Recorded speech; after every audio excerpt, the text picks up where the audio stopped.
വണ്ണം കുറയ്ക്കാനായിട്ടും ഉള്ള ഒരു ടിപ്പ് ഞാൻ പറഞ്ഞുതരാം. ഈ ഫാറ്റ് ഉരുക്കി കളയാവുന്ന രീതിയിലുള്ള മരുന്നുകൾ പോലും ഇന്നുണ്ട്.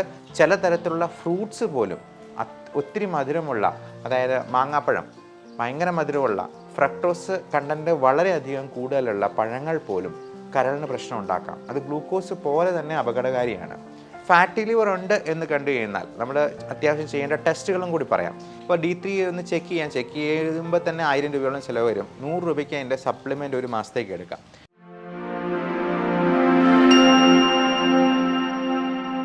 കരൾ രോഗം ഒരു നിശബ്ദ കൊലയാളിയാണ്. അവൻ ഒരു പ്രശ്നവും ഉണ്ടാക്കാതെ ഇങ്ങനെ നിൽക്കും.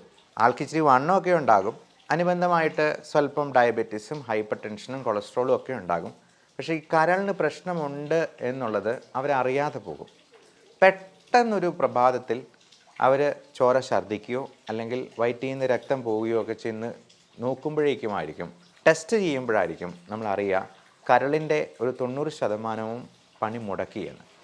അത് ഒരു തുള്ളി മദ്യം പോലും കഴിക്കാത്ത ആൾക്കാരിൽ പോലും ഈ പ്രശ്നം ഇന്ന് കണ്ടുവരുന്നുണ്ട്. ഫാറ്റി ലിവർ എന്ന പ്രശ്നം ഇന്ന് വളരെ സാധാരണമാണ്.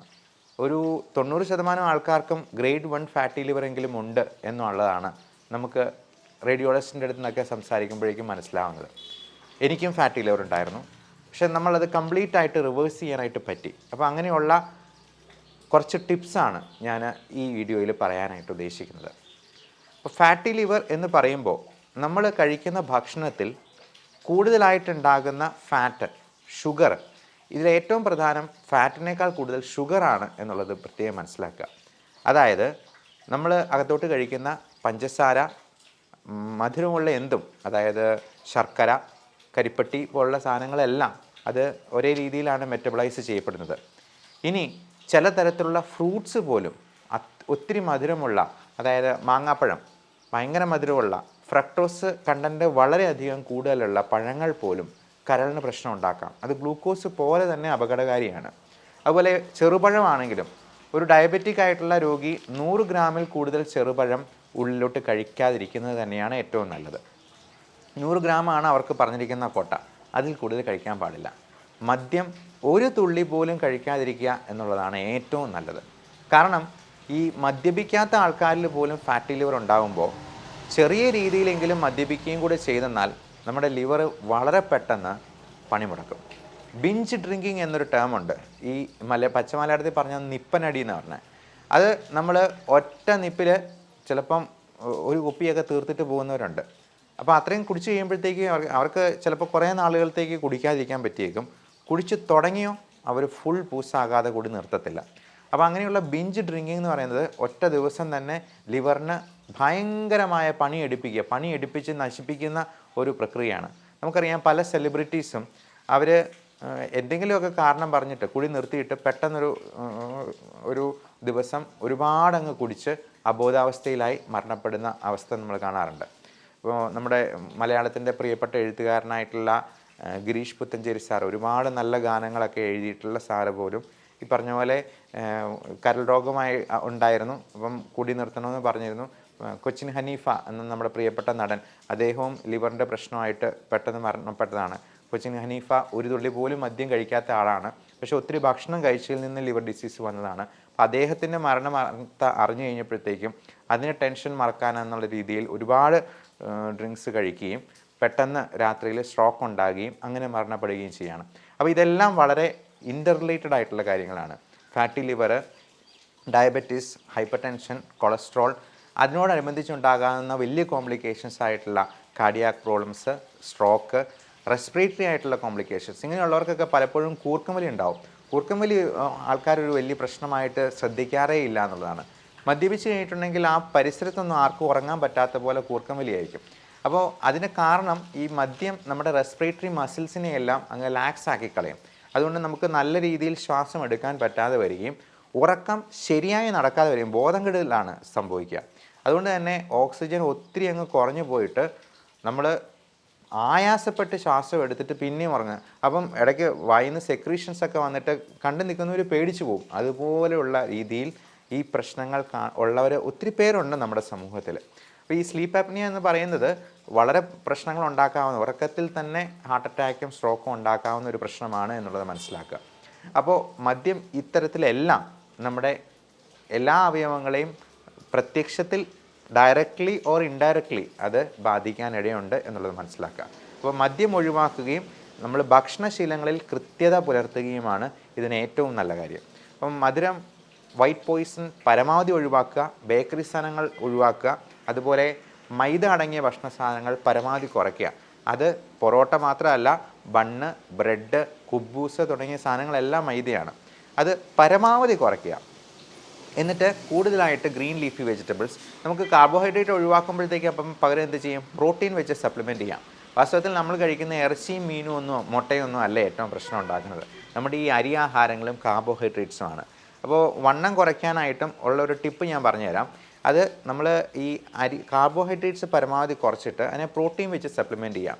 നമുക്ക് ഉച്ചയ്ക്കും വൈകുന്നേരവും 2 മുട്ടയുടെ വെള്ള കഴിക്കുക, നല്ല ഗ്രീൻ ലീഫി വെജിറ്റബിൾസ് കഴിക്കുക, അതുപോലെ അധികം മധുരമില്ലാത്ത പഴങ്ങളും കഴിക്കുക. തണ്ണിമത്തൻ, പേരയ്ക്ക പോലുള്ള പഴങ്ങൾക്കൊന്നും വലിയ മധുരമില്ല, മാങ്ങാപ്പഴം പോലുള്ള സംഗതികളല്ല ഉദ്ദേശിക്കുന്നത്. അതുപോലെ കുക്കുംബർ, അങ്ങനത്തെ സാധനങ്ങളൊക്കെ നമുക്ക് വിശപ്പ് കുറയ്ക്കാനായിട്ട് ഉപയോഗിക്കാം. അതുപോലെ തന്നെ ഈ ഫൈബർ കണ്ടൻറ്റ് കൂട്ടാനും വിശപ്പ് മാറി നിൽക്കാനും നമ്മുടെ ഫാറ്റ് ഉരുക്കി കളയാവുന്ന തരത്തിലുള്ള പുതിയ തരത്തിലുള്ള മരുന്നുകൾ ഇന്ന് മോഡേൺ മെഡിസിനിൽ അവൈലബിൾ ആണ്. പലപ്പോഴും നമ്മൾ പറയുക, ഈ ഭക്ഷണത്തിന് മുമ്പ് മരുന്ന് പോലെ കഴിക്കേണ്ട സാധനമാണ് 3 ഗ്ലാസ് വെള്ളം കുടിക്കണം, ഒരു കുക്കുംബർ കഴിക്കണം, ഒരു നെല്ലിക്ക കഴിക്കണം, അതുപോലെ ഗ്രീൻ ലീഫി വെജിറ്റബിൾസ് കഴിക്കണം എന്നൊക്കെ. അപ്പോൾ ഇതെല്ലാം കൂടെ പറയുമ്പോഴത്തേക്കും ഡോക്ടർ പറയും, എന്നാൽ ഡോക്ടർ അതിന് പകരം 2 മരുന്ന് തന്നാൽ മതി.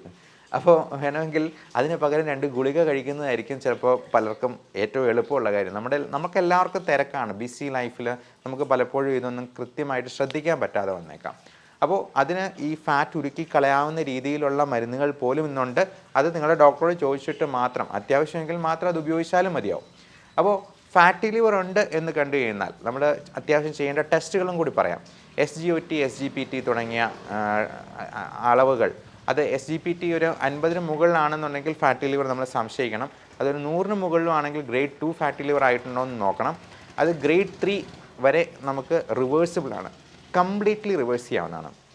നമുക്കറിയാം, ലിവർ ട്രാൻസ്പ്ലാന്റ് ചെയ്യുമ്പോൾ അതിൻ്റെ ഒരു കഷ്ണം മാത്രം മുറിച്ച് വെച്ച് വേറൊരാളിൽ നമുക്ക് വെച്ച് പിടിപ്പിക്കാനായിട്ട് പറ്റും.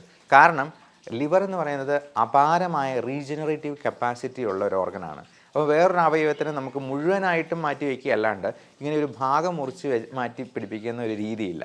അപ്പോൾ ഈ ലിവർ ട്രാൻസ്പ്ലാന്റേഷന് അങ്ങനെ ഒരു കാരണം ഉള്ളത് തന്നെ ഈ ലിവറിൻ്റെ റീജനറേറ്റീവ് കപ്പാസിറ്റി കൊണ്ടാണ്. അതുകൊണ്ട് ഫാറ്റി ലിവർ ഗ്രേഡ് 3 വരെയാണെങ്കിൽ പോലും നമുക്കത് ഫുള്ളി റിവേഴ്സ് ചെയ്യാം. പക്ഷേ അതിൻ്റെ അടുത്ത സ്റ്റേജ് ആയിട്ടുള്ളത് ലിവർ സിറോസിസ് ആണ്. എന്ന് പറയുന്നത് പെർമനൻറ്റ് ഡാമേജാണ്. ഒരു തേങ്ങ ഉണങ്ങി പോകുന്നത് പോലെ ലിവർ അങ്ങ് ഉണങ്ങിപ്പോവും. പിന്നെ അത് അതിൻ്റെ ഫങ്ഷനെല്ലാം ആകെ താളം തെറ്റും. നമ്മുടെ ഡൈജഷൻ പ്രോപ്പറായിട്ട് നടക്കത്തില്ല. അപ്പോൾ അതിൻ്റെ സിംറ്റംസും അതുപോലെയാണ്. ഇപ്പോൾ നമ്മുടെ ഡൈജഷൻ പ്രോപ്പർ ആകാത്തതുകൊണ്ട് നെഞ്ചിരിച്ചൽ, പുളിച്ച് തകട്ടൽ, ഛർദി, ഓക്കാനം, ചിലപ്പോൾ വയറ്റിൽ നിന്ന് പോകുന്നത് ശരിയാകാതെ പോകുന്നു, കോൺസ്റ്റിപ്പേഷൻ ഉണ്ടാകാം, ചിലപ്പോൾ ലൂസ് മോഷൻ ഉണ്ടാകാം, വയറ്റിൽ നിന്ന് പോകുന്നതിൽ രക്തമയം ഉണ്ടാകാം. അത് രക്തം എന്ന് പറയുന്നത് നമ്മൾ പൈൽസിന് പോകുന്ന പോലത്തെ ഫ്രഷ് ബ്ലഡ് ആയിരിക്കത്തില്ല, കറുത്ത മലമായിട്ട് പോകും. അപ്പോൾ ഈ കറുത്ത മലം എന്ന് പറയുന്നത് മലീന എന്നാണ് അതിനെ പറയാം.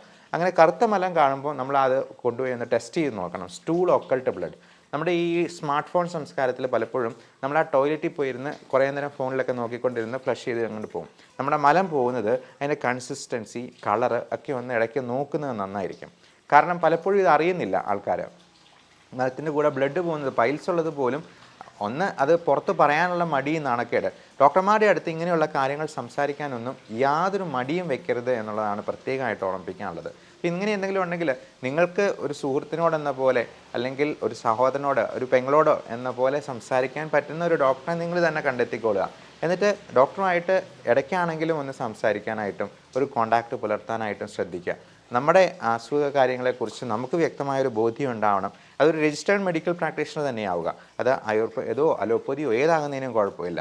പക്ഷേ നമുക്ക് നമ്മുടെ നാട്ടിലെ നിയമങ്ങൾ എന്ന് പറയുന്നത് ഈ ക്വാക്സ്, നാട്ടുവൈദ്യന്മാരെന്ന് പറയുന്നത് അവർക്ക് നമ്മുടെ അത്രയും പോലും വിദ്യാഭ്യാസം ഉണ്ടാവില്ല. അങ്ങനെയുള്ള കാര്യങ്ങളിലേക്ക് തിരിയാതിരിക്കുക എന്ന് മാത്രമാണ്. പലപ്പോഴും ഈ ബിലിറൂബിൻ കൂടി മഞ്ഞപ്പിത്തം ഉണ്ടായി അതിന് ഒറ്റമൂലി എന്ന് പറഞ്ഞ് പലരും പോകാറുണ്ട്.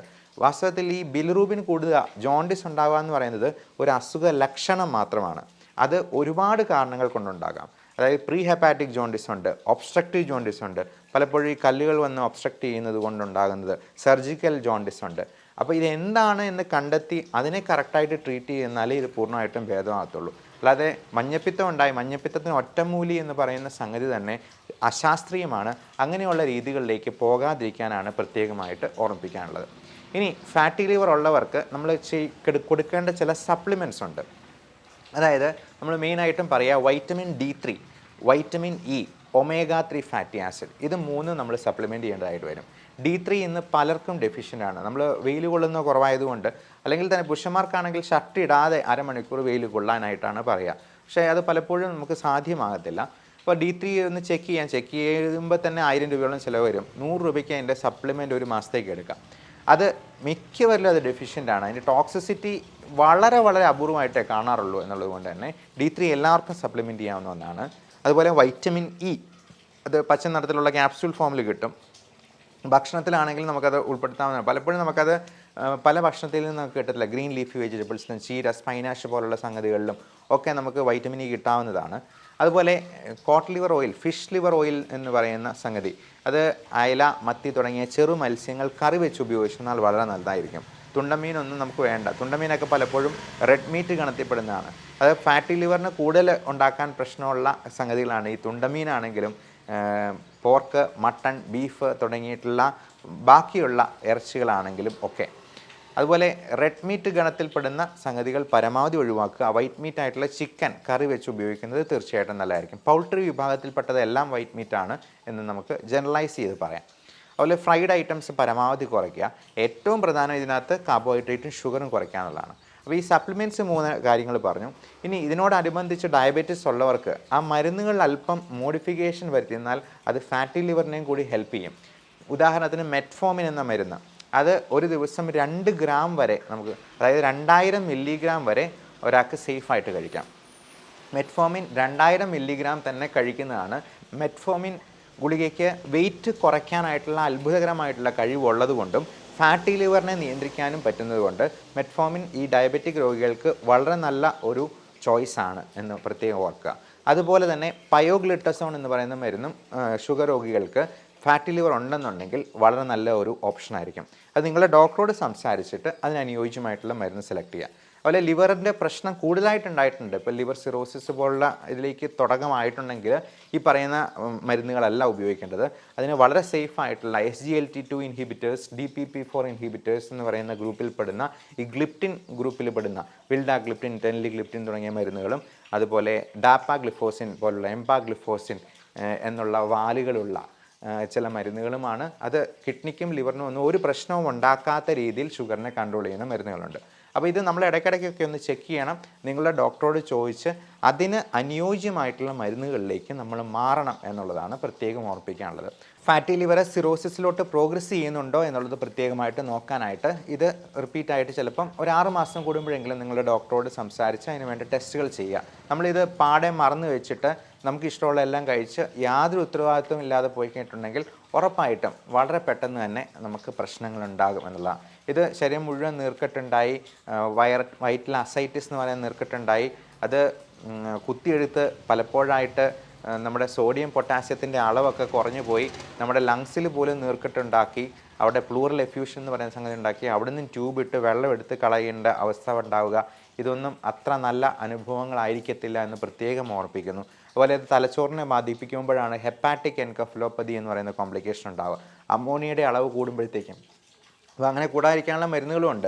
ലാക്ടലോസ് പോലുള്ള സിറപ്പുകൾ, അത് കോൺസ്റ്റിപ്പേഷൻ റിലീവ് ചെയ്യാനും കൂടെ ഹെൽപ്പ് ചെയ്യുന്നതാണ്. നമ്മുടെ ടോക്സിസിറ്റിയൊക്കെ പരമാവധി കുറയ്ക്കാൻ പറ്റുന്ന വളരെ നല്ല മരുന്നുകൾ നമുക്ക് മോഡേൺ മെഡിസിനിൽ അവൈലബിൾ ആണ്. ഇപ്പോൾ ആയുർവേദത്തിലാണെങ്കിലും ഹോമിയോയിലാണെങ്കിലും അത് അവരുടേതായിട്ടുള്ള മരുന്നുകളുണ്ടാവും. എപ്പോഴും രജിസ്റ്റേർഡ് ആയിട്ടുള്ള ഒരു പ്രാക്ടീഷണറെ സമീപിച്ച് അതിന് വേണ്ട ട്രീറ്റ്മെൻറ്റ് എടുക്കുക എന്നുള്ളതാണ് പ്രത്യേകം ഓർപ്പിക്കാനുള്ളത്. അതേപോലെ തന്നെ ലിവറിന് ഒത്തിരി പ്രശ്നങ്ങളുള്ളപ്പോൾ അതിനെ റെജുവിനേറ്റ് ചെയ്യാനായിട്ടുള്ള UDC പോലുള്ള സോഡിയോക്സിക്കോളിക് ആസിഡ്, സിലിമാരിൻ തുടങ്ങിയ മരുന്നുകളും ഉണ്ട്. ഇതൊന്നും ഓവർ ദ കൗണ്ടർ മെഡിസിൻ അല്ല. ഒരു ഡോക്ടറുടെ പ്രിസ്ക്രിപ്ഷനോടുകൂടി കൃത്യമായിട്ടുള്ള ഫോളോ അപ്പോട് കൂടി ഈ മരുന്നുകൾ ഉപയോഗിക്കാനായിട്ടും നിങ്ങളുടെ ലിവറിൻ്റെ ആരോഗ്യം സംരക്ഷിച്ച് നിർത്താനായിട്ടും പ്രത്യേകം ശ്രദ്ധിക്കുക. Thank you.